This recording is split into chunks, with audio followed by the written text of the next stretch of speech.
Hey guys, Avery Carl from the Short Term Shop here. I wanted to welcome you into our 10-episode deep dive on the Outer Banks and Carolina Beach, but also to let you know that we have some supplemental materials to this on our website for you guys. It's called theshorttermshop.com, and there we have a section where you can look at properties in these markets, see what the current purchase prices are. You can set it up to save a search for you and email you anytime a new property in those markets in your price range comes out.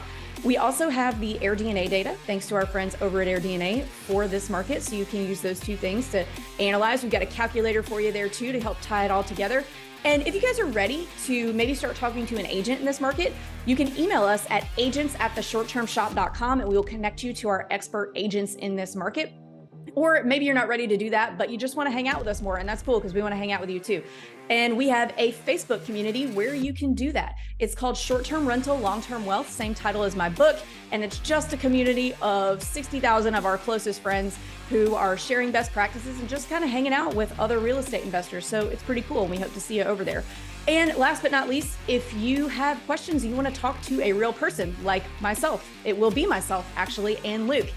We have an open office hours every Thursday, and you can sign up for that at strquestions.com, and you can ask us any questions that you have about short-term rental investing. But now we'll get to the episode.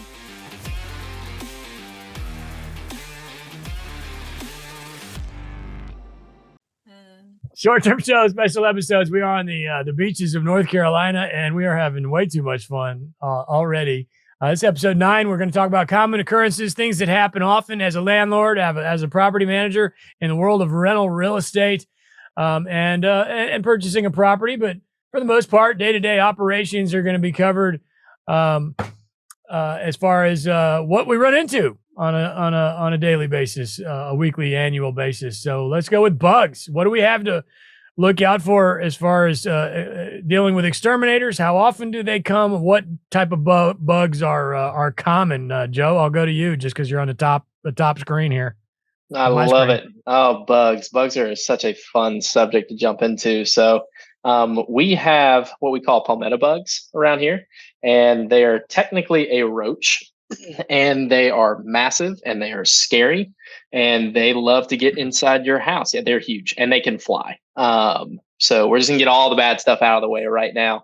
And if you are not treating your property at least quarterly, you are going to have a guest run into them, and they're probably going to find them the day after they treat, just FYI, because they've gotten in the house and now they're trapped and now they're going to get out. It's just, you got to be prepared for it. And so get quarterly treatments all the time and just go ahead and build that relationship with a great inspector, like bug pest control company. Huge. Yep. I agree there. Any other kind of bugs? We probably don't have like carpenter bees or anything. What about termites? Do we ever run into that? Meg, what do you have for me? Yeah, so a lot of the houses, properties here are built on pilings, and so we'll see a lot of wood, and there are ways to kind of combat that. You don't want to have grasses growing right up against or any organic material really up against your pilings at all. But again, treatment, you're going to want to go ahead and you're going to want to get your, like Joe said, get your yard treated. You're going to want to have, an account with a pest program and have that on your regular. Mosquitoes? Do we treat for mosquitoes? There are subdivisions here that they're prevalent, and some of the subdivisions within the HOA, they actually do pay for companies to come through and spray.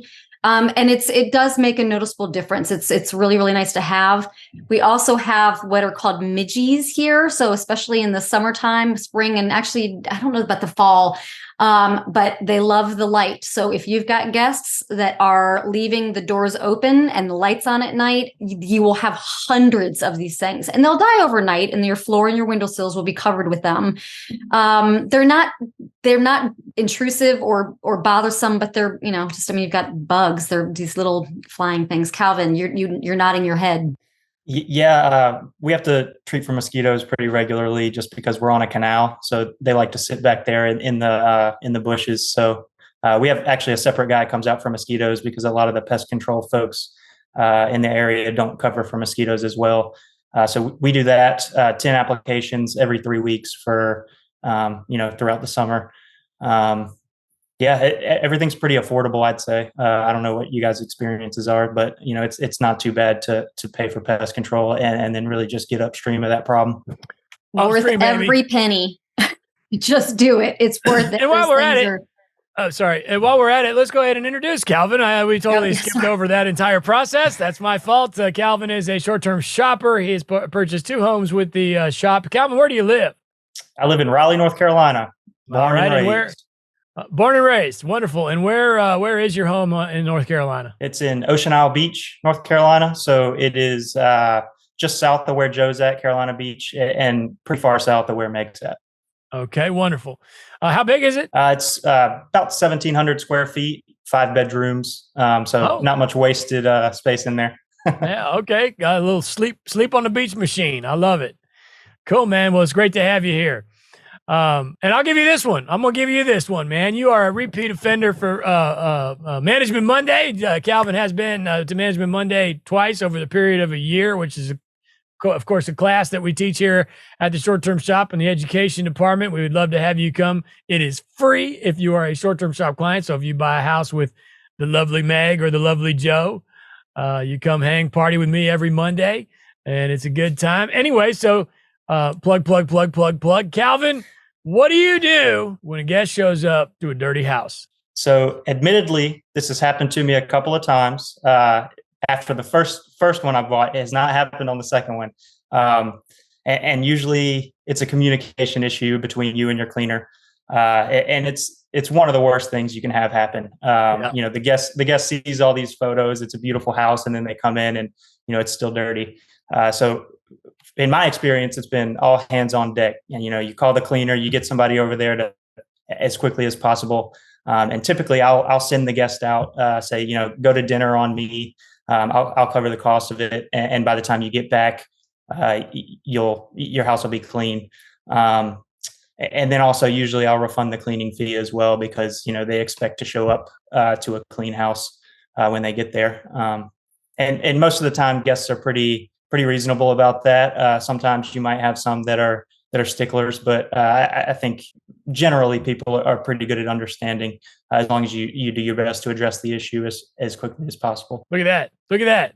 The student just became the master. I'm out of here. I'll see you guys later. I'm going to the bar. I'm totally unnecessary. Great answer. Fantastic. Along those same lines, Joe, what do you do when a guest complains mid-stay? I mean, this is a tough one because it's open to so many different interpretations, but walk me through a couple of scenarios, maybe something that's happened to you recently when somebody was complaining. Yeah, no, and that's, again, such a wide spectrum of what happens. And typically what I found is that most of the time the guest just wants to be heard. And so responding quickly, being in touch with them. And a lot of times we'll even go to the point of someone sends us something, we'll just go ahead and give them a phone call. So we're like, hey, we're so sorry. What's going on? That we're here for you. We understand. And we have so many guests that have a problem. They speak with me or they speak with someone on my team, and they're happy as can be. And they just keep on going their merry way. But complaints can range from, I've got bed frames that have exploded because I didn't support them correctly, all the way down to, hey, we're out of coffee, or we used up 1,000 rolls of paper towels because we provided a bunch, and for some reason you wanted to have a massive cookout or something like that. And so it just depends on the individual. But just really trying to bend over and fight for those 5-star reviews, bend over backwards and make their stay as great as possible. And at least until you have a really big base of them built, that's how I like to operate, is just every guest, it should be as if we don't have any reviews and we want them to have a 5-star stay. Love it. Yeah, this is a very long conversation, to be honest. I mean, it could go any which way. And again, we are referring to, if you're brand new to all of this, to managing it yourself on Airbnb and Vrbo, booking.com, etc., which can be done. All four of us do that. But you don't have to do that. You can use a property manager. That's cool too. But we definitely prefer to cut the middleman out, and that's what the short-term shop will help you do. What do we do about weather, et cetera, as far as management is concerned? First of all, do we have hurricanes? How often are they? Joe? I love it. Yeah, so we get hurricanes regularly. If we're not going to get a hurricane, we're going to have a tropical storm typically at least every year. We typically have a more major named storm, I'd say every 3 to 5 years, guys. It's about right. And there's just a whole slew of things to be prepared for. But the good thing to note is that when a hurricane's coming, you know it's coming. So you've got time to prepare. You can get all your furniture inside. You can get everything locked up if you're going to cover your windows and whatnot. It also depends on the severity of the storm. I typically lean more on this is why I have insurance kind of realm. And so I don't do all the crazy prep that a lot of people do. But a lot of people have like storm shutters installed on their properties and things like that as well. And so, yes, hurricanes are our big thing. And just be prepared for that. And it's probably going to happen in September. Yeah, it's coming. It's coming. Now, do I get my guests out when that happens? How do I know when it's time to tell the guests to say, either A, don't show up, or B, get out? I think it's really important, especially for owners who don't live locally that are managing from a state. You really need to be in touch with your beach's emergency response, your local folks, and really follow their guidelines, because there are evacuations for guests. There are different layers of when they're either going to evacuate or just even reporting on storms. I think information is just really critical. And again, this just kind of comes down to the communication that you're having with your guest. Before their visit, they're going to have questions for you. You can mention there's a storm coming, be prepared for that. But I think really in providing the information also for your guests that they know how to contact and keep an eye on beyond the text alerts. I give that to all of my guests, the way that they can connect just for the week. You can remove the app when or discontinue when you leave the beach, but have it on your phone so that you have to refer to my cancellation policy unless it's getting to that point. But there's a fine line there. If it's to the point where it's going to be dangerous in any way, flights being canceled, that kind of thing, it's these people work really hard to save up the money to come on this vacation. That is one thing you got to understand. They're probably looking at the weather like, well, we can't go to the beach. This sucks. Maybe we should try and get out of this due to the hurricane, So it is a fine line to walk. And I think it's going to be a case by case scenario. You see a lot of times they want to cancel before nothing happens. It might not even be happening, but they're worried that they won't get their suntan, that kind of thing. Do you guys ever, Calvin, do you ever offer money to guests for something that happened, or I guess two parts there. Somebody asks you for a discount, what do you do? And then do you ever give money back due to some sort of incident? So I almost always say no to discounts. I set the prices. I try to be as fair as possible up front. I've seen several people that do, a senior or a military type discount. So, different strokes for different folks, I guess. But as far as, guests asking for a refund during stay, that's more of a case by case basis as well. So I'll give a recent example. I had a guest show up and we had a thunderstorm right before they showed up, and there was a power surge, and it broke my electric meter and took out a bunch of appliances. And so I had to send an electrician in there to fix everything as soon as possible. The guest elected to stay at the property while that was done, and we got it done in less than a day. But for their inconvenience, for sending maintenance out, and for not having some working appliances for the first day or two, I asked them what would be fair for a refund. So. While that wasn't necessarily my fault, I try to put myself in the guest's shoes, what their expectations are when they show up versus, how the stay is going. So, a lot of people will be discount hunting, but so it's more of a case by case basis, I guess. All right, guys, tip your waitress. We'll see you next week. And this guy's good. Now, that being said, Calvin, you got to come on a short-term rental management show, man. I'd love to have you. All this to be said, I do want to mention this. I feel like I mention this all the time, and it's still not often enough. We love our guests. There's a hardworking Americans that work their ass off to save up enough money to take their family on a memory-making vacation, and they chose our homes. And that is by far number one. The most important thing. That's the reason we are in this business. So we appreciate our guests. We love you. Thank you so much. Please don't be a pain in the rear end. All right, we're going to round robin a couple of questions here. Joe, this one's for you. Nice, easy little layup for you. What do you do when your deadbolt has no batteries? Oh man. Well, hopefully you have good systems in place because I always have a lockbox mounted somewhere in the general vicinity, not right by the door, so that they're not putting their code in there. But I've got a spare key inside that where if they can't get in the door and the batteries are dead, I've got a little lockbox hidden that they can put in a code, get the key. And if you're a real rock star, like our buddy Tim, you will have another lockbox inside the house with extra batteries and a QR code on exactly how to install them. But I'm not that level. I'm just not. I'm not sure. I love that idea, but I'm really not sure I want to take it that far. Because why can't I just throw some batteries in a closet where nobody can find them? Hide them somewhere. I don't know, but I do love that idea because you know exactly where to find them. All right, Meg, what do I do if a guest complains that the pool is not clean enough? Yeah, gosh. So it's going to be subjective. I am going to ask for photos. I want to see what they're seeing. And one of the great things about working with short-term shop is you have agents like Joe down there in Carolina Beach and Meg here on the Outer Banks. And we're going to provide you a list of contractors and vendors and specialists that you're going to have on your speed dial that you can call if there's an issue. You're going to already have a relationship with these folks, and they're going to come out and they're going to provide you some support. And, as Joe mentioned earlier, sometimes people just want to be heard. Don't immediately don't start throwing money at them so that you can secure a 5-star review. I mean, listen to them and see, how can I fix this? How can I help you? What can I do to help with this situation? Start there. And then if you have to move up to that situation, but, having your team in place, that's going to be a really critical step when you're self-managing from a distance. Boom. 100%. And again, back to Calvin's point, get upstream. I have my pool cleaner out twice a week. Why? Because everybody else in the neighborhood does once a week, and I want to be able to say that to my guests. Well, the truth is my pool is cleaned twice as much as everybody else's in the neighborhood. So if you don't like the way mine is, the other guy who you could have booked with is going to be twice as dirty. Now, do I actually say that? No, but maybe in a nicer way than that. But Calvin, number one amenity that people are looking for in your market and or your house, or what you've had success with? So admittedly, my house does not have some of the common amenities you'll see.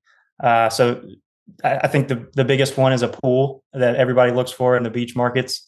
Mine has space for a pool, but just haven't made enough money to cut that check yet.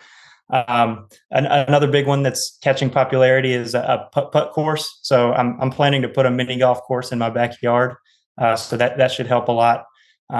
In general, amenities at the beach markets kind of vary more widely than I'd say the Smokies. Some people provide beach chairs, beach umbrellas, yard games. Some people even provide kayaks or other things like that. So, I provide an umbrella and some beach chairs, but it's all about evaluating what's going to, drive the rental revenue. Yeah. And you mentioned the Smokies because you own there as well. Is that true? That's correct. Okay, cool. Joe, go give me your beach stuff system. Beach stuff system. So that's the key right there. The people are coming for the beach. And that is the main draw in this market. And so I'm the guy who I just started, and I'm only doing this in 6 of my units, providing beach chairs. I've provided nothing this entire time, and it's because everyone's coming for the beach, and most of my guests already have all their own beach gear. And so I looked at it and went, why would I provide it if you guys already have it and are bringing it? But that's my personal system. They're coming for the beach, and so we really market the fact that they're here for the beach. I'm gonna throw mine out there real quick, even though you didn't ask me. I do supply stuff for the past 3 seasons. I feel that I don't hear any more gratitude or happiness than when I didn't supply these things. But again, I want to be the best that there is. So I do offer a cart. I have a cart, and I have usually about 6 beach chairs, and then I'll have a few extra ones laying around for when one inevitably disappears or breaks. And I do also offer a cooler. And in my bigger houses, I get a nice cooler. I get one with I don't know what brand it is, Amazon again. It's definitely not a Yeti. And it has wheels, and it's big enough that they can cart it out there because let's face it, everybody's coming to partake, while I'm on the subject, I'm just going to go crazy on this one. I have a house on the beach that we remodeled the entry, which was basically the underneath the pilings, but it was enclosed already. But it was just like a weird room where you put your water heater and it was like a bunch of toys, and it wasn't a rental. So it was like toys and stuff in there. So we cleaned it out, and I built a wall, and I built the wall specifically for a new full-size, beautiful fridge. So now I've got a beer fridge. You open the door to go in this house, the first thing you see is the beer fridge. And I'm telling you, I was like, this is the most genius thing anybody's ever done on a beach house. Nobody's ever mentioned it. Have a Bud Light sign flashing above it. Put your cold glass beer doors. And this house is on the, I mean, it's like 50 feet from the freaking water. So it's like, dude, you don't even need a cooler. Just walk back to the house and get another 6-pack, but nobody cared. Where do we take it from Walk there? in beer cage. Yeah. Walks right in. Beer cage. Yeah. Like at a gas Beer station. cave. Yeah. It'd be awesome. Meg, what do you have? I know you seem to be very detail oriented. You got any tips and tricks? I'm looking to open it up to the full gamut here. Anything cool that I need to know about? Well, we started talking a little bit about how the weather we can't control the weather. I think it's really great if you do have an extra space. A lot of people here, where you have the parking that's under the house, but no garage doors. People put bars, they set up bars, they'll put outdoor TVs out there. Make another space. To me, your yard, that is a whole nother living hangout space. If there is an opportunity to turn that into a cool hangout spot, get people out of the house or outside, enjoying where they are, they can be noisy, have a good time. I'm a big proponent for that. If you don't have an opportunity to put your pool in yet, but if that space exists there, I really do love that. And if you're not walkable to the beach and you're kind of over, in an area where you'd have to drive, and other people want to stay back, like make it a cool spot to hang out. That's not just bedrooms and a living room and a kitchen, make it designate an area where people can do things if the weather's not great and they can't go to the beach. Love it. Has anyone in the room ever had a double booking? Like last week, it was terrible. All right, Joe. Joe, and then Calvin. Joe, what happened? Sounds like it was a bad one. Yeah, it worked out okay. Ended up just calling I had a problem with my channel manager, and it got a booking on Airbnb, and then immediately after that, I got a booking on VRBO, and it was within like 30 seconds of each other, so I didn't have time to update it. That's how it happened. I know it was ridiculous, but unfortunately, I normally target whichever platform has the easiest cancellation policy on me, and so I normally go after the VRBO one. Unfortunately, I do too. Yeah. Because Airbnb will roast you alive, and so just called them up and chatted with them and asked him to cancel, which he was not willing to do because it would show no cancellation for him without a full refund. And so I said, you know what? It doesn't matter. I shot him a Venmo with the full amount for his reservation, and then he canceled, and then he Venmo'd me back. So I don't recommend that, but I trusted him at the time. So that's not the right way to do it. When was the booking? In other words, when did the booking take place versus when the actual reservation was to take place? About 2 weeks. So okay, yeah, it was decently close. I'll be honest. I was hoping for a little better story there, Joe, but it was not. I know. Don't do the Venmo, but we handled like an absolute rock star. Did you get a bad review? Of course, you can't get a bad review. He ended up canceling, so there's no review. He canceled it, no problem. Most of the time, I don't do that. Most of the time, I'll just reach out to them, and they're like, "Hey, yeah, no problem." They'll cancel, and then we'll issue the full refund from there. So you get way in the weeds. If they cancel and they still show up to the house, in other words, if they already are at the house and then cancel, they can leave a review. If they have not entered the home and they cancel, then they cannot leave a review. Just something to know. Calvin, you've had a double booking. Tell me a story there. Yeah, I think you're looking for a story where two people show up to the house at the same time. That's a good story. I don't have one of those, so mine's not exciting either. I just contacted the Verbo guest, and he canceled and didn't even insist that that I Venmo him outside of the platform. So it was even less eventful than Joe's. How much time did you have between the booking and the actual reservation? It was a while, a couple of months, and you notice it pretty quickly. It comes right to your phone, so it's pretty easy to spot before the actual booking comes up. Absolutely. And that is the key. If you got some space and like if they just booked and you catch it, and then it's like 2 months from now when the actual reservation happens, most of the time they're not going to care. Joe's guy was a little mad because it was a fairly short period of time before he was set to show up. And he was also sketched out that he was, I don't know, he's getting ripped off or something. Who knows? But yeah, that was his big fear. He was like, "Oh, you're trying to screw me out of money." I was like, "No, I'm not, but we'll do this however you want." So check for double bookings as often as possible. They are they're less common than they used to be. It's actually fairly rare these days if you're paying attention. Meg, have you ever had a double booking? I have never had a double booking. Look at you. She's perfect. She's perfect. She's perfect. Awesome. I have had 2 guests. I've had a guest show up and open the door on another set of guests because they were booked at the same property at the same time, and the other guy showed up earlier than the other guy. Due to legal reasons, I'm not allowed to comment on that subject. I'm just kidding. It didn't go well. As you can imagine, it did not go well, but I did my best to make everybody happy and give full refunds. And of course, what else can I do? It just slipped through the cracks, and they are possible, but you got to do whatever it takes. I've had several bad double bookings over the years. Only one where they walked in on the other family. That was bad. But it is much more common. I'm knocking on wood. We put a system in place. We check for double bookings once a week. Sooner you can catch them, the better off you're going to be. Now we're scaring all the noobs out there. Like, oh my goodness, what in the world we're getting ourselves into? What else? Anybody ever had a water heater leak? Now we're getting into horror stories, which is kind of fun. Bathtub leaks. What else? I've had bed bugs.